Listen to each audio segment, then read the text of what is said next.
We've been so preoccupied with how badly Trump is handling coronavirus, we've forgotten about how badly he handles immigration, specifically his stupid wall. I sent Mike Rubens to Texas to find out more. Welcome to the peaceful Rio Grande Valley, located on the tip of Texas's pendulous dong.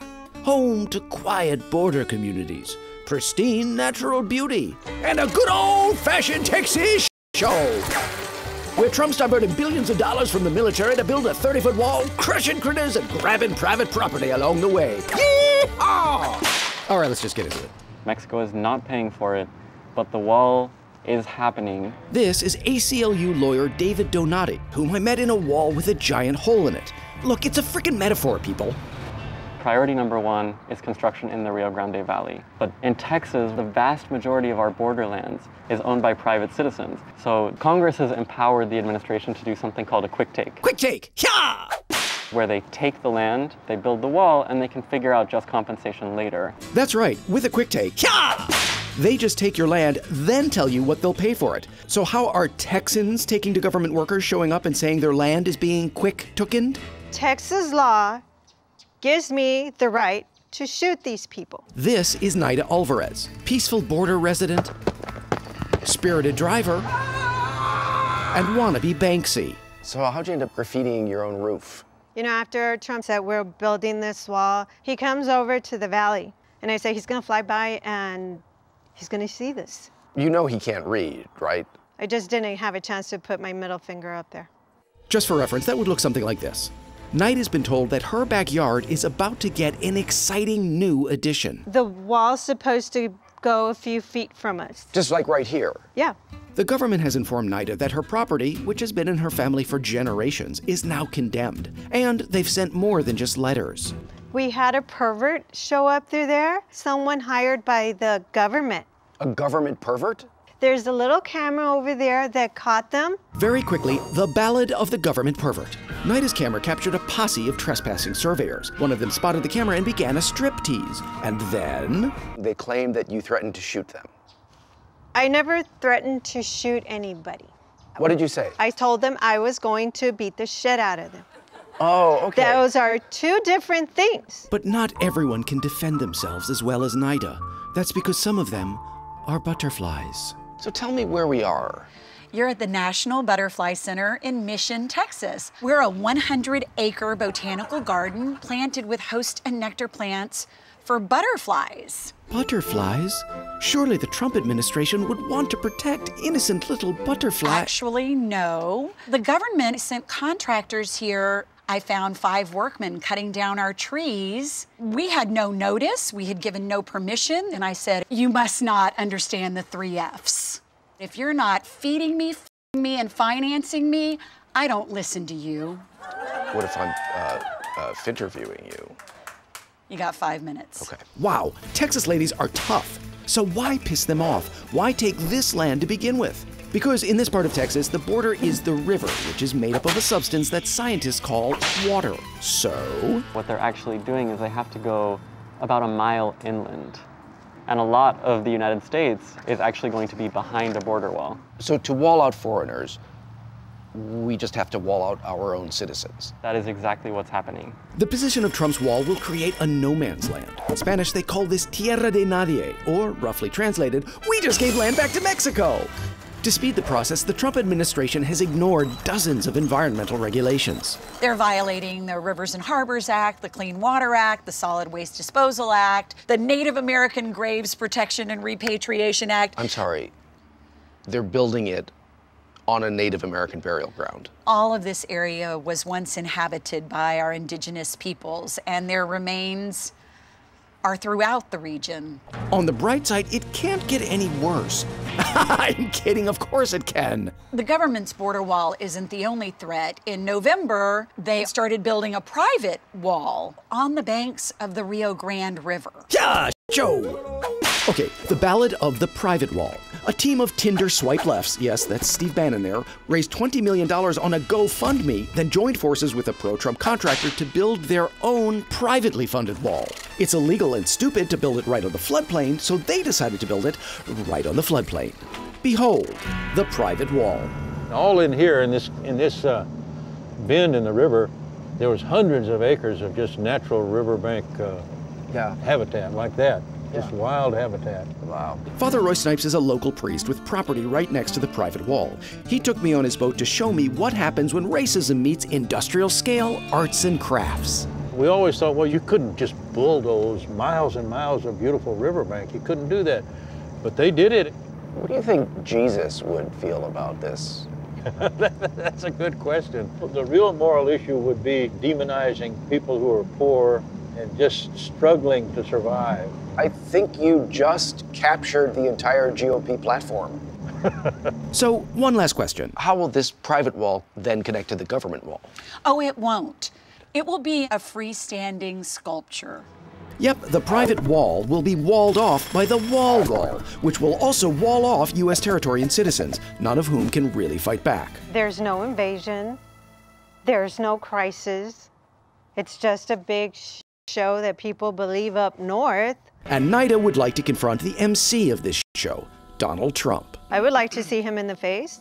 I'm telling you, you wouldn't. I'm pretty sure he wouldn't want to be alone with me in the same room.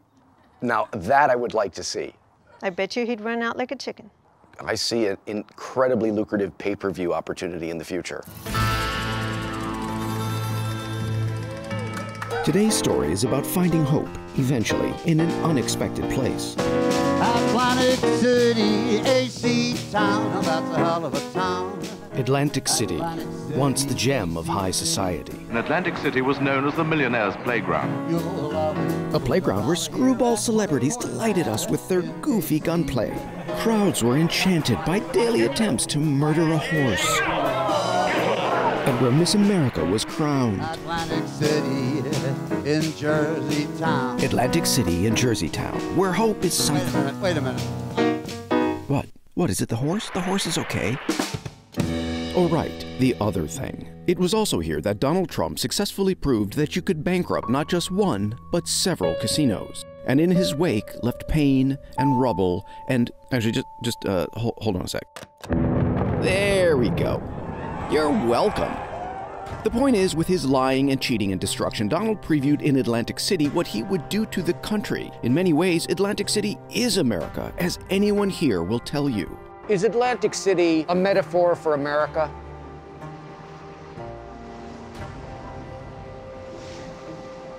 No. Would you just go with me on this? You see, I came here to talk to people to learn about the past and possibly the future, because if there is hope for post-Trump Atlantic City, maybe there's hope for all of us. When you think of Atlantic City, do you think of hope? Well, guess what? There are some who are tremendously optimistic about Atlantic City. I'm tremendously optimistic about Atlantic City. This is Mayor Marty Small. This is Mayor Marty's mantra. It's always a great day here in the city of Atlantic City. He says it at press conferences. Today is truly a great day here in the city of Atlantic City. They say it when you call his office. Mayor's office, it's a great day in the city of Atlantic City. And everyone here seems to have gotten the memo. It's a beautiful, great day in Atlantic City. It's always a great day in Atlantic City. Can we say great day? Great day! Great day. Mayor Small says even greater days are coming. We spoke in front of the remains of Trump Plaza about Atlantic City's way forward.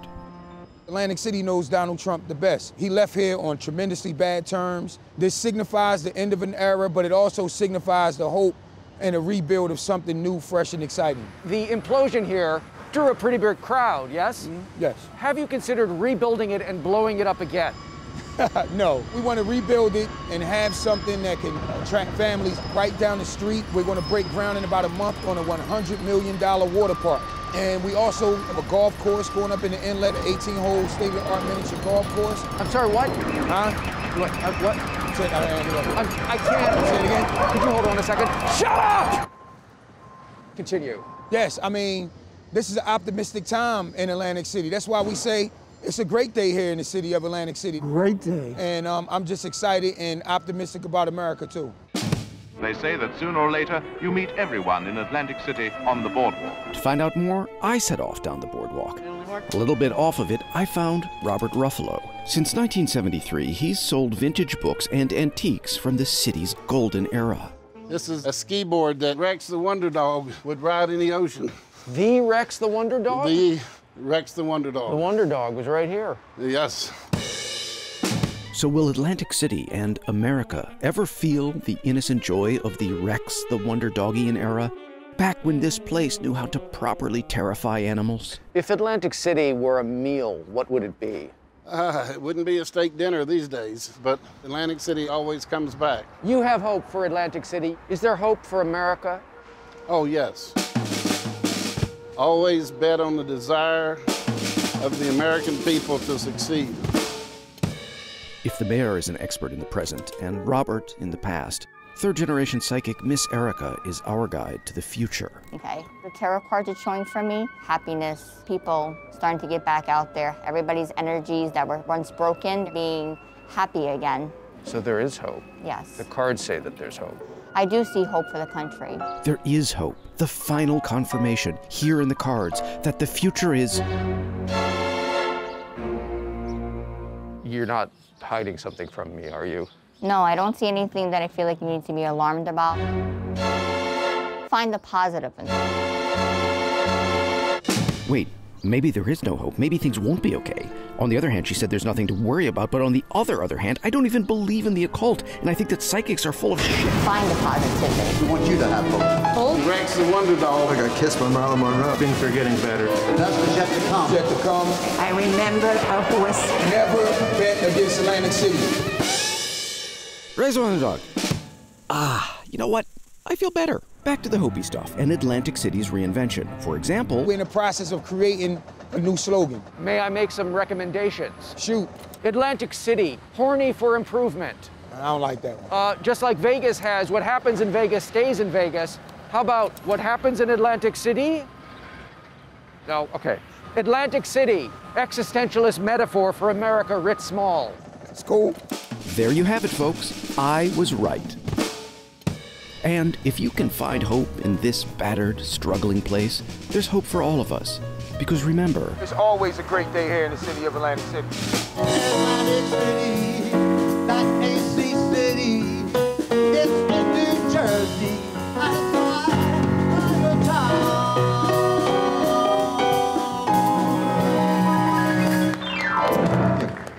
$4 each, please.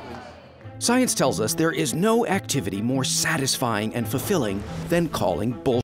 Especially when the bullshit in question is transparently stupid and absurd, like Trump talking about his still notional border wall. We actually built prototypes, and we have, I guess you could say, world-class mountain climbers. We got climbers. We had 20 mountain climbers. Some of them were champions, and we gave them different prototypes of walls. And this was the one that was hardest to climb. This wall can't be climbed. Okay, 20 world-class climbers, some champions, couldn't climb the wall. When the climbing community heard that, they said, bullshit would be a good term. I think we're all here calling bullshit on it today.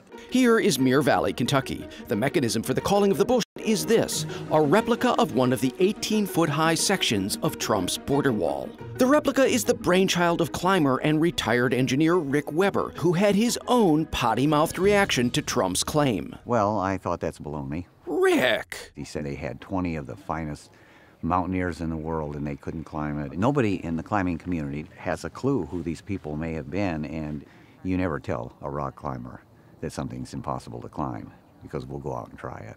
So he built the replica and opened it up to any climber brave or foolhardy enough to take the challenge. We thought we would set up the competition and give them a chance to see how well they could climb the wall. So the climbers signed their safety waivers, made their preparations, and got a final set of instructions. You can heel hook the plate because there are gaps between the plates on the actual wall. And so they set off. But could they scale the unscalable, climb the unclimbable, or was Trump right? Was this beyond... Oops, there we go. Turns out, like most things Trump says, it's all bullshit. Bullshit. Bullshit.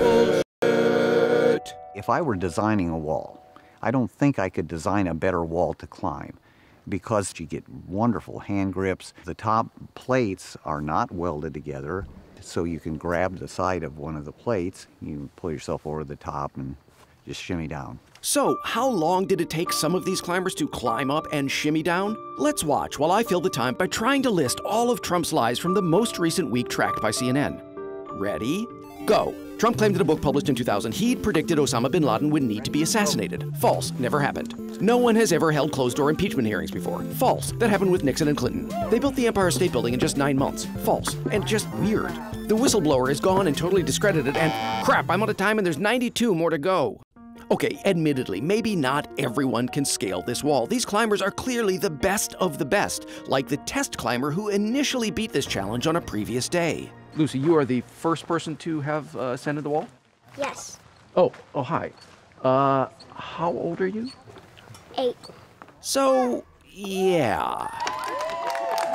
According to the Washington Post, Trump has made over 13,000 false or misleading claims since taking office. Think of it, if each of those statements was the size of a standard brick, they would create a stack nearly half again as tall as the Freedom Tower. The point is, we can't fight all the lies, but thanks to Rick, we can take one of them, let it symbolize them all, and then see it crushed repeatedly. It feels great to watch. There's a lot of camaraderie here. Yeah.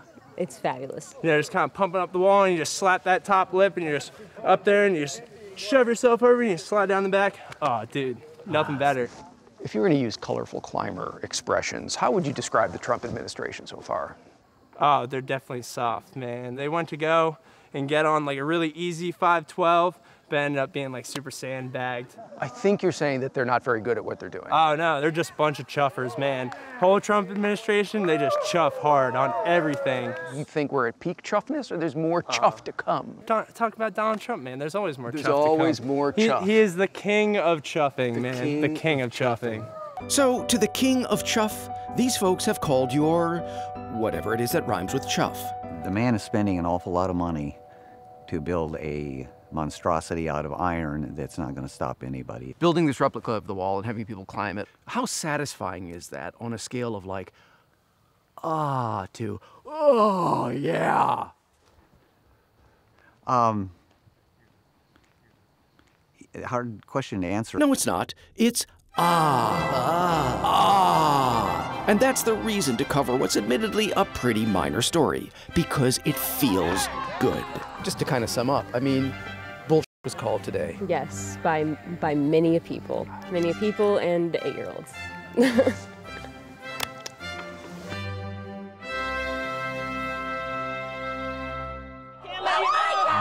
Young left-leaning progressives are winning big in big primaries. For some, these inspiring new faces are actually nefarious Trojan horses for positions only supported by a broad majority of Americans. Her policy positions are actually downright scary. Single-payer, universal health care, tuition, free colleges. But there's another Trojan horse that would make Sean Hannity poop his panities. Downright scary. A candidate smuggling similar lefty views into the heartland, hidden in even more deceptive camouflage. I'll tell you what's a pain in the ass is raising money. This is Chuck Jones. I'm Chuck Jones. I just said that.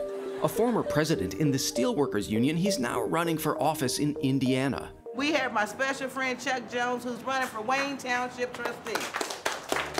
A blue-collar high school grad, Chuck looks like a product of the special sheds where they salt-cure Sean Hannity fans. But I'm probably more left than most of your people. Free education, free health care. I'd like to see everybody have those benefits. You know, I'm left of the Democratic Party. And out front now, Chuck Jones. He is the president of the United Steelworkers Local 1999. You may remember Chuck. In 2016, Donald Trump Twitter-tagged him when he said Trump was lying about saving jobs at the Carrier plant in Indianapolis. I spoke with Chuck last January. I think Donald Trump's a liar, a clown. He's a racist.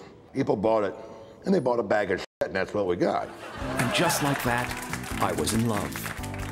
8 months, and according to government figures, many bags later, Chuck's views have evolved somewhat. What do you think of Trump now? Well, I think he's a bigger idiot than I thought he would be. And just like that, I was even deeper in love. I am running for Wayne Township trustee. So when we heard he was running, we tagged along to see how this unabashed leftist campaigns in the heart of Trump country. I am not a politician, so you guys from Full Throttle, Samantha P show, make sure you get that on there. Yes, we at Full Throttle will. In fact, just for being a role model for other irascible older white men who might be progressive curious, Chuck is this week's Full Throttle, pedal to the metal candidate to watch. How would you describe yourself? other than as a magnificent lump of human beef jerky? I think most people that know me know they're going to get the straight answer from me. I'm probably a Bernie Sanders, Elizabeth Warren type Democrat. Trump lied his off. When he came to town, him and that phony Pence, talk about a phony. I mean, this guy will make you throw up. Despite his politics, Chuck is in some ways similar to Donald Trump. Both are anti-politicians skilled at using the language of the people. I didn't get in the damn race to lose. If me and you sit down and play the game of rummy, I want to kick your ass. If we was playing rummy, I want to kick his ass. We sit down and play a game of rummy, I'm going to kick your ass. Chuck's card-based ass-kicking politics is a reminder that progressive values are very much heartland values. A majority of Americans support progressive policies like higher taxes for the rich, reproductive rights, same-sex marriage, Medicare for all, fighting climate change, and relentlessly mocking Ted Cruz. Why am I persecuted? Oh, shut it. So progressive policies are popular, but Democrats often seem timid to embrace them. Chuck says that's a mistake. Even if you go right, there's a Republican that's more to the right than you are, you're not going to get that vote. Are you angry at the Democrats nationally? Oh, hell yes. In the last presidential race, they forgot about working class, middle class people. And I hate to call it a revolution, but sooner or later, we got to have middle class people stand up and start fighting because they're getting their ass kicked. Also getting their ass kicked, unions. Home to growing numbers of women and people of color, they're increasingly under attack. And Chuck fears these attacks are working. A lot of people don't want to gamble being out in strike or maybe even permanently losing their jobs. Nowadays, people say, well, you know, I don't like it, but I'm doing pretty good, so we probably better take it. People's got soft. So how do we get hard? No, I'm sorry, let me rephrase that. How do we de-soften? Well, people's got to realize you're willing to fight, you'll get in a fight, but you're in it to win. Good advice, although I was hoping for an ass-kicking reference. And you know, sometimes you're going to get your ass kicked. Ah, there we go. As we followed Chuck, we saw evidence that things are changing in the heart of Trumpland. We got more women on the ballot than we ever had. That's great. More women, more Democrats. Even so, people are still shy about expressing anti-Trump sentiment. See, I think these people thought Trump was going to really help them. Sure. He's going to help them. They don't care less. No. You know, he's all up personal, but he don't care. That's what these camera people. Oh my God, he's over here filming. Yeah. I'm eating. Well, they can hear you too. I got a mic on. Yep. We promise this nice lady signed a release and anyways has nothing to be ashamed of. In the end, this is a small story about a small race, but it speaks to larger truths like how progressive policies have deep roots and how you shouldn't judge a book by its cover, unless it's this book, which you immediately know is garbage. But the question remains, come November, can Chuck win? Hell yeah. I didn't get in the race to lose. If me and you was sitting down playing a game of rummy or tonk, I want to kick Chuck, thank you so much for coming on Full Throttle with Samantha. Coming up next on Full Throttle with Samantha Beat, Sammy to man which so hard it cries. When it comes to the southern border, Fox News has done their best to calm our fears. Crisis at our southern border. A lion that's at our doorstep. The dangerous territory is all of Mexico. P.S. Tune into Fox's delightful new travel show, Don't Go There with Lou Dobbs. So when I was assigned to visit the border, I wanted to be prepared. I was heading to remote Lajitas, Texas, chasing rumors that a large group of invaders would be crossing there. As I arrived at the border, an almost certain death, I found a barbecue? More specifically, I found this helmet. I found a party spanning both sides of the Rio Grande, with Mexicans and Americans crossing freely back and forth and, yes, kinda breaking the law. This is an act of civil disobedience with a party. It's the 7th annual Fiesta Protesta. Fiesta Protesta. Food, music, even an international crew of water bronies. It's one day a year that reunites a community and families split when the border was closed after 9/11 by the guy who used to be our worst president. If you've never seen the togetherness, then you wouldn't notice the separation. We used to play softball against each other. We were integrated as a community. See, for ages, this was an informal crossing point for, well, how to describe it? It's a neighborhood with a river in the middle of it. Yeah, that. No había escuela en México, so cruzábamos todos los días para la escuela interlingua. These sisters went to school here, and in turn, Americans crossed constantly to shop at their family's store. Háblame un poquito sobre esta comunidad. I speak English. Oh, Okay. oh my God, thank God. It has been so long since high school. Let me see if I understand this correctly. Every day you would invade this country, go to high school, and then you just return home. Every single day. Yeah, like a neighborhood. Then in 2002, the border was shut. There was no business, no tourists, no nothing. That little town dissolved because there was no work for those people. I know a guy that used to work in the kitchen at the Starlight Theater. Yeah. Now he's over in St. Carlos and he works at a lead mine and he makes about $20 a day. He works in a lead mine. He works in a lead mine. A lead mine. On a list of the most desirable jobs, lead miner ranks way down, just above zombie fluffer. So if crossing here is now illegal, how does this party work? Here's an explanation from this friendly rabbi. As long as we stay close to the banks of the river, the Border Patrol has been happy to stand back and watch that happen. And they were definitely watching. They're over there? Oh, yeah. Right there? Oh, geez, they're over there. Yeah, they're Hey, right guys! And what did they see? Well, there was a wedding in the river. And then the rabbi did some sort of ceremony. Jesus said, I have come to bless all people. Ah, Mazel Tov. The event was joyful, but under Trump, its days may be numbered. I came here because I've heard through the grapevine that this may possibly be the last one they do for political reasons.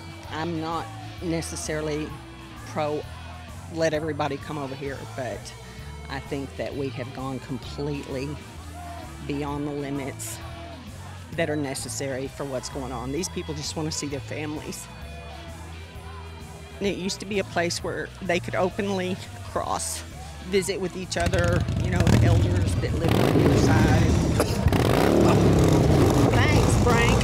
Frank might not want us to talk about it, but there were rumors Border Patrol would be arresting people this year. So Hayslip had a meeting with them. I said, if you want to arrest people, feel free to do it, but there's going to be a TV show that's here, and it's Full Frontal with Samantha Bee. And the Border Patrol guys go, oh yeah, she's great, man. I just want to understand this. The Border Patrol thinks that Samantha Bee, blonde-haired lady, late-night TV show, real funny. Yeah, Samantha Bee.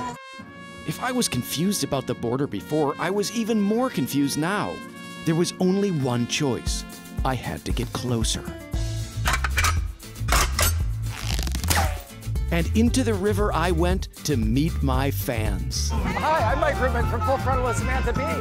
Who the did he say it? It doesn't matter, you don't know me. You know, there's an informed, reasonable debate to be had about immigration and border control. Are you peeing also, or is it just me? This is not that. But I learned some things today. When we wall ourselves off, we lose something precious. That this guy isn't even Jewish. And just imagine how different our discussion of the border would be if Fox used our B-roll instead. We spent the past 2 days embedded with the Border Patrol on the ground and in the air and on the water. And you're going to be shocked by some of what the Border Patrol showed us. And here's just a little of what we were able to see for ourselves.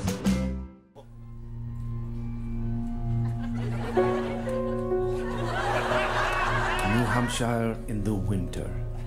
There is a beauty here, but also a brutal, unforgiving bleakness, as if it were a place where long-cherished hopes and dreams come to meet their fate. Pretty small crowd here, small room. Yeah, questions? Yes, ma'am. Questions. We've come to New Hampshire because we have questions for this question mark of a Jeb with an exclamation point. This candidate who should be winning but is instead totally getting his ass handed to him by an oddly tinted compilation of psychiatric symptoms, and by a man who seems like he would lecture a starving kitten on personal responsibility and then deport that kitten and his family. Jeb. Jeb? Jeb. And questions for his still enthusiastic supporters. If Jeb were a drink, what drink would he be? Milk. Milk is just a normal thing that wouldn't be fantastic if you could choose any drink, but it's a solid drink to have. It's a good analogy. Yes, milk. a source of calcium and protein, and mucus and flatulence. How is it possible that this inspiring milk essence has not captured the imagination of voters? Last night someone came and said, "You're down to my top 4 list." I think sometimes he comes across a little, maybe weak. He's a little meek, a little too meek. He's not cool. It's probably an adjective which means too meek, but I'll put it in 2 words and say he's too meek. A 22-year-old probably going to say, let's go vote for Jeb Bush. We found some 22-year-olds. What would they say to Jeb Bush? Jeb Bush, I'd want to kick you in the balls. I'd just say, don't even bother running for president. And their candidate? Donald Trump, baby! Donald Trump, baby. Despite Trump's loss in Iowa, he is still Jeb Bush's black beast. While Jeb is holding a town hall with 100 people, Trump is nearby in the state, holding a massive rally. This man blames all the Trump attention on the media. What gets on TV is the sound bites a lot. They don't have time for everything. He's right. We don't have time. But Jeb seems to believe that he does. He has taken to giving children a keepsake at his rallies to inspire them. It's a turtle and it said slow and steady wins the race, is what he said? Yes, perhaps it does. Or perhaps this turtle is helpless on its back in the mouth of a f***ing alligator. A lot of commercials, a lot of advertising in the mail. Get plenty of advertising in the mail. I'm confused. We're at a hardware store. It is quaint. These veteran observers express confidence in Jeb. He could be a long shot, that's for sure. I wouldn't rule him out.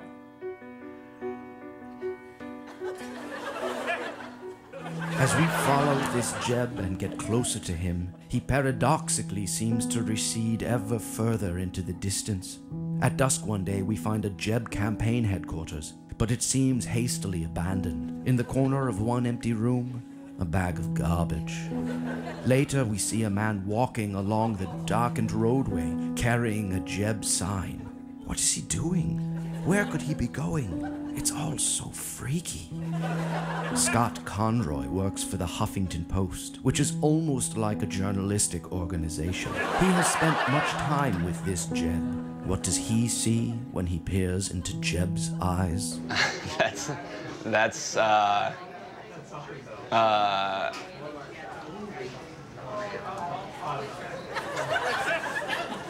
Looking into Jeb's eyes.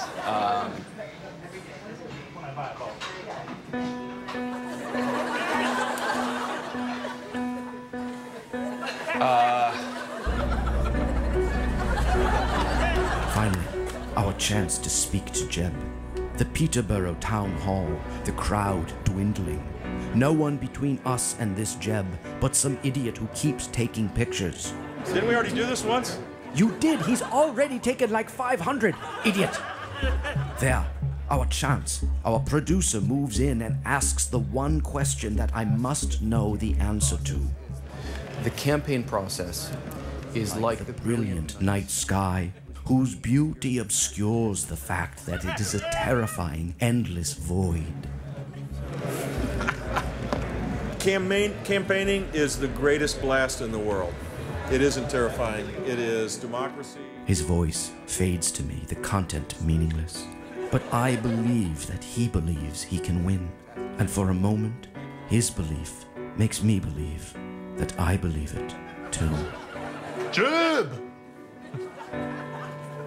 Aw, thanks for watching. If you'd like to hear more from Full Frontal, hit subscribe and visit our page for more videos. Or if you'd like to be radicalized, leave YouTube on autoplay.